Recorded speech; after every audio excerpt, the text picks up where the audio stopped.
The language I'm speaking right now is on its way to becoming the world universal language, for better or for worse. Let's face it is the language of the internet, it is the language of finance, it is the language of air traffic control, of popular music, diplomacy. English is everywhere. Now, Mandarin Chinese is spoken by more people, but more Chinese people are learning English than English speakers are learning Chinese. Last I heard, there are 24 universities in China right now teaching all in English. English is taking over. And in addition to that, it's been predicted that at the end of the century, almost all of the language that exists right now, there are about 6,000, will no longer be spoken. There will only be some hundreds left, and on the top of that, it's at the point where instant translation of live speech is not only possible, but is get better every year. The reason I'm reciting those things to you is because I can tell that we are getting to the point where a question is going to start being asked, which is, why should we learn foreign language other than if English happen to be foreign to one? Why bother to learn another one when it's getting to the point where almost everybody in the world will be able to communicate in one? I think there are a lot of reasons, but I first want to address the one that you probably most likely have heard of, because actually it is more dangerous than you might think.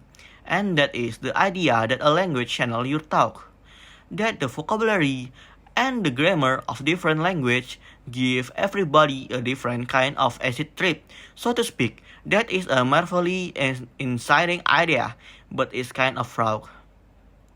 So it's not that it's untrue completely. So for example, in French and Spanish, the word for table is for some reason marked as feminine. So la table, la mesa. You just have to deal with it. It has been shown that if you are a speaker of one of those language and you happen to be asked how you would imagine a table talking, then much more often than could possibly be an accident, a French or a Spanish speaker say that the table will talk with a high and feminine voice. So if you are French or Spanish, to you a table is kind of a girl, as opposed to if you are an English speaker. It's hard not to love data like that, and many people will tell you that has meaning there is a worldview that you have if you speak one of those language. But you have to watch out, because imagine if somebody put us under the microscope, the us being those of us who speak English natively. What is the worldview from English? So for example, let's take an English speaker. Up on the screen, that is Bono. He speaks English. I presume he has a worldview now. That is Donald Trump. In his way, he speaks English as well. And here is Mrs. Kardashian, and she is an English speaker too. So here are three speakers of the English language. What of you do those three people have in common? What of you is shaped through the English language that unite them is a highly flawed concept. And so gradual conscious is becoming that language can shape talk but intend to be it rather darling, obscure psychological features. It's not a matter of giving you a different pair of glasses on the world. Now, if that's the case, then why learn language? If it isn't going to change the way you think, what would the other reason be? There are some. One of them is what if you want to imbibe a culture, if you want to drink in it, if you want to become part of it, then whether or not the language channel the culture, and that seems doubtful. If you want to imbibe the culture, you have to control to some degree the language that the culture happen to be conduct in.